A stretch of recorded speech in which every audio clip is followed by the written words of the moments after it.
What is up, Phoenix Rising? I'm back at you with another video. Stay tuned. Cue the intro.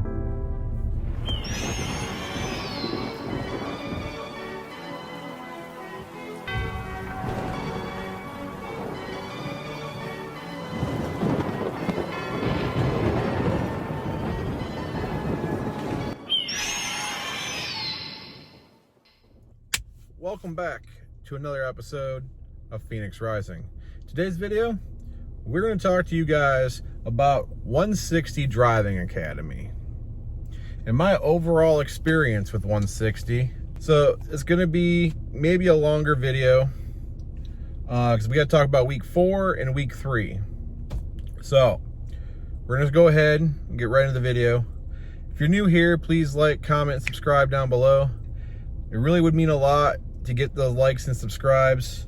We're sitting at 97 subscribers and we're trying to reach that 100 subscriber mark and beyond. Would really appreciate it a lot if someone took 5 minutes out of their day to subscribe to this channel. We have a lot of great content and going to be making a lot of trucking vlogs. With a personal plug out of the way, let's get right into it. Week 3 of 160 Driving Academy. It went well. We had a lot of time on our own. We were gonna go take our driving test that Tuesday. No, it was on a Thursday. They were gonna send me Thursday of week 3, but they felt that I wasn't ready because Tuesday I came in and I was doing my pre-trip, and let's just be honest, it didn't go very well. Like out of I think it's like 80 items, I got like 40. You need 60 to pass. I didn't really study the pre-trip at all through week 1 or week 2 due to my lack of memory. He said, I want you to remember your pre-trip or we're gonna have to cancel you. So I went home, I studied it, and they gave me the test the next day and I passed. But they still felt that I needed more time to learn it. I don't know why. Me personally, I think if they would have sent me, I would have passed. But, you know, they're the truckers, they're the school, they know how things go. Was I disappointed? Very much so. But at the same time, I didn't have to wake up at 7 o'clock in the morning and drive an hour away to go do a driving test. It's, 7 o'clock in the morning. I'd had to wake up like 3 in the morning just to get to the school and then get to the testing site. So that would have been brutal. I don't know if I would have passed getting up that early, being that tired. Not really a morning person. So we ended up just practicing our 90, practicing our straight back, practicing our offset. They were gonna take me out on the road, but they didn't really get a chance to, being that I took my test in an automatic. I was basically practicing in an automatic because, well, let's be honest, we don't know how to drive a stick. I probably could have learned it in enough time, if I had more than 3 weeks, but with the downshifting, I felt like I was a safety liability to driving a stick. And in the trucking world, I don't want to be a liability. So we just went with, the automatic. Most of the industry is automatic anyway, they say. And my instructors told me it really gets me out of like 20% of jobs. So, and in 10 years, he said the restriction probably won't even be a thing. So we went with the automatic. But so week 3, you just practiced. I was bummed out. Went well for the most part. They rescheduled me for the following Tuesday. So Friday, because I was getting really close on, because they say you got to get 160 hours. I was getting close at 160 hours. Like that day on Thursday, I think I was at 147 hours. Like I was really getting close. So Friday, I came in early and they were like, we're probably going to send you home early. And I was like, no, because let's be honest, I like driving truck. Like sitting in that truck, practicing maneuvers. I do have some video footage. Don't know how good it's going to be, or even if I still have it. From that week of practicing, if I do, you will see it here shortly. But you know, we picked up on this relatively quickly, and I'm really proud of myself. So we end up getting scheduled for Tuesday, 4 o'clock at night. So after everybody was gone, we left at 2 o'clock in the afternoon, went down to, you know, the testing site an hour away, and we did our test. But Monday came, and I ended up coming in late because I had an appointment, which worked out good because I was really close on hours. So Tuesday came, they told me to come in at noon or 11. So I spent, because that's when lunch is. We always went out at 11. So I got the whole thing Monday, or no, it was Tuesday they had me come in early. I came in Tuesday at 11. Monday I was late because I had an appointment. That's what it was. Tuesday I came in at 11 because I had to do half days. You can't really, like, you can go over 160, but they kind of frown upon that, I guess. So Tuesday came in at 11. We practiced our maneuvers while they were on lunch. Was really nervous, like so nervous. Like I felt like, that was probably the closest like if you play like in the NFL and like you're going to the Super Bowl, like I imagine like your nerves are that high. Like your whole livelihood depends on this test. Changing your life depends on this test. And it's single-handedly the hardest test I have ever had to take, between the written test, practicing, the driving part of it, the parking part of it. Like, this test is straight up brutal. And I agree that it should be, because these vehicles are nothing to joke around with, and you should not just give this license to anybody. If I felt like I was unqualified for this, I wouldn't do it just because of the safety liability. But, with that out of the way, we ended up going down on Tuesday, 4 o'clock, and our nerves were just shot.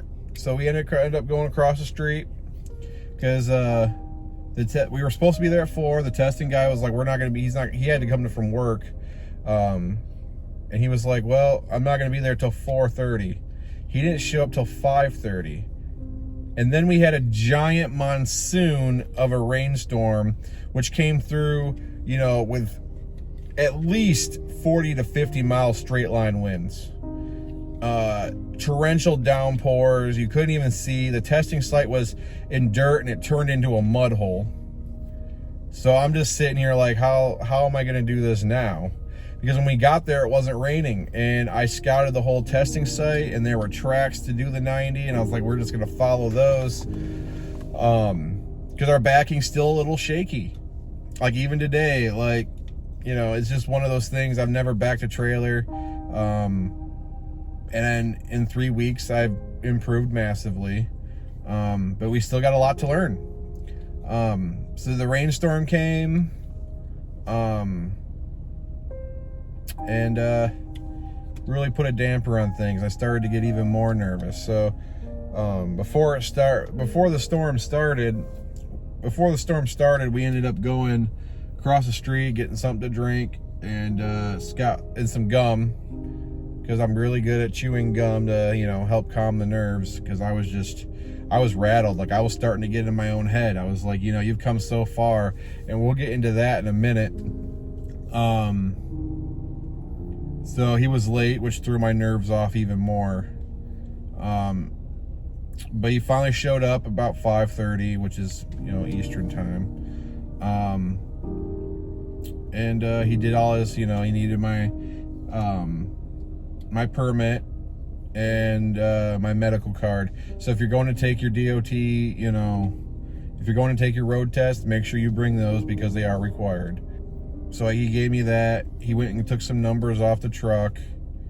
And luckily, at about that time, it stopped raining. But when he got there is when it started to monsoon. And I'm just thinking, well, this is going to be fun.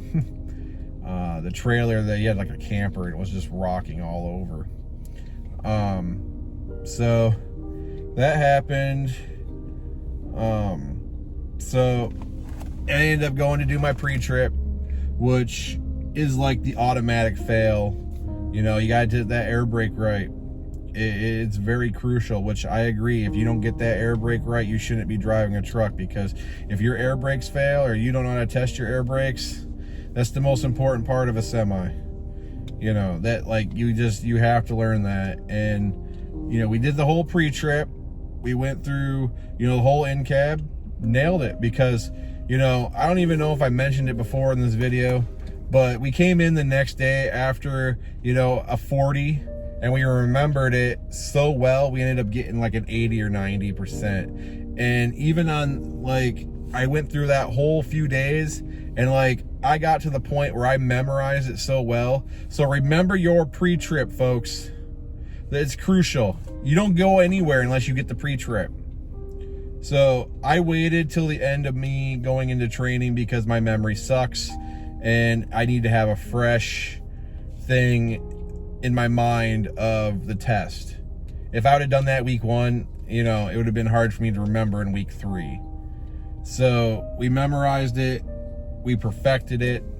I did the pre-trip in the in-cab before my air pressure built to the governor cutoff of 120 to 140 PSI. Yeah. Anyway, funny jokes. Yes, you have to say it just like that, by the way, because it's all the wording. You got to say it in the wording, and a lot of people don't say it. As far as the air brake test, folks, remember, before you start your air brake test, make sure the pressure's built. Turn your key off. Say you're going to start your air brake test. You turn the key off, push your air brakes, both of them in, and then turn your key back on. Make sure you turn that key back on. They told me that was the #1 reason people fail. They start their air brake test and the key ain't even on. It's an automatic failure if you screw that up. So focus. Take a deep breath. It's okay. It's your test, they tell you. You can take as long as you want. Walk through it in your head. It's going to be okay, I promise. So, you know, we memorized that. We did through the whole trailer, and he was like, all right, you're passed. Go do your maneuvers. So I passed the pre-inspection. It probably took me like 5-10 minutes tops to get through the pre-inspection. And then he was like, all right, go start your backing maneuvers. And he explained the rules and all that stuff between each one. I ended up doing the straight back. You get 1 pull up and 1 get out and look. I didn't use my get out and looks in practice, but during this actual test, if I was unsure, use them, folks. You got them, burn them. That's all I can tell you. If you got 2 get out and looks, 1 get out and look, just use them. It's better to be safer on the sorry. Like if you have to pull up extra times, I recommend that. You know, I tried to save all my points for the 90 because, you know, on the 12th point, you got like 14 pull-ups. If you can't get a truck in a 90 and 14 pull-ups, there's something wrong with you. So I saved all my points. I ended up doing the straight back. I did it right away. That was easy because I'm really good at straight backing. We ended up doing the offset to, I guess it would be the passenger side. I always thought it was the blind side, but apparently not. And we ended up getting that, but the cones, because of the water, wasn't level. Like they weren't in line with each other, and I didn't know which cone I had, because you gotta get your truck behind the first cone, and I didn't know which cone to go in front of. And so I got out of my truck and looked to make sure it was behind, but I was in crooked, and I used both my pull-ups already. So I just had to, like, I had like this much room between my trailer and the back cone, and I'm sitting there and I'm like, if I don't get this, I get 10 points. So we risked it for the biscuit, folks. We got out, we tried to yell at the instructor. He didn't say anything because he was pretty far away. And it was funny because the guy that went with me, my teacher, he was like telling me to stay put, but I didn't see it because it was close. Like it could have gone either way. Like, so I went in the truck and I backed it up just, you know, that much more. You know, it's like, why risk it? I put it behind both cones and blew my horn, and thank God You know, I didn't hit a cone. I wasn't out of bounds, but it was close. I ain't gonna lie, it was close. So then we started the 90. We lined up for the 90, all nervous. Luckily in the 90, it was like an actual parking spot. There was like the cones, and then there was grass on either side, which is not in the yard that I normally test in. So it helped line things up. So we started our 90. We thought we were gonna one-shot that. Like the way it looked was like a one-shot. I was like, boys, we're gonna one-shot this 90. We never one-shotted a 90. We were probably pretty close. We didn't do it. You suck. But we ended up, I think we ended up turning too soon or too late. I don't really remember. But the trailer was pretty close to being one-shotted, and that was, I mean, like, I take pride in my backing, and I was pretty freaking happy. So I ended up having to pull up, and I ended up pulling up to the driver's side to move the trailer. But I didn't have very much room because you ain't got very much room to do a pull-up. It put my trailer just on the inside of that cone.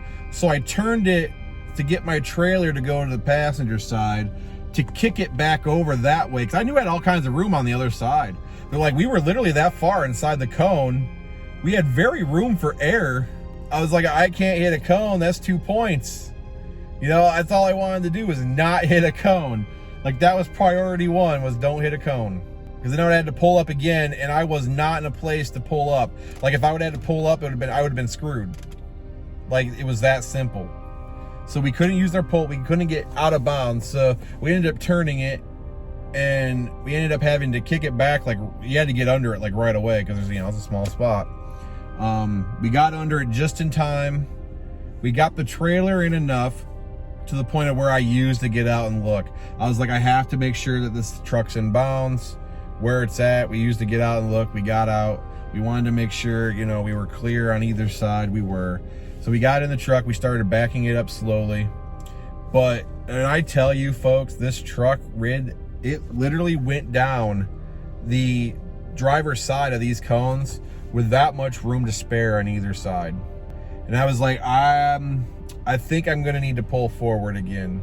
So I used the pull up. I used my second pull up.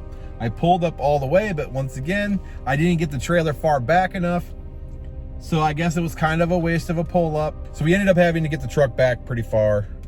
Still riding the cones all the way down. So we ended up pulling up to the right and trying to get under it like right away to kick the trailer back. And when we did that, it put the trailer right where it needed to be. With that being said, you know what time it is. It's time to rise up and fly like the Phoenix, folks, and go accomplish great things. I am Phoenix Rising, telling you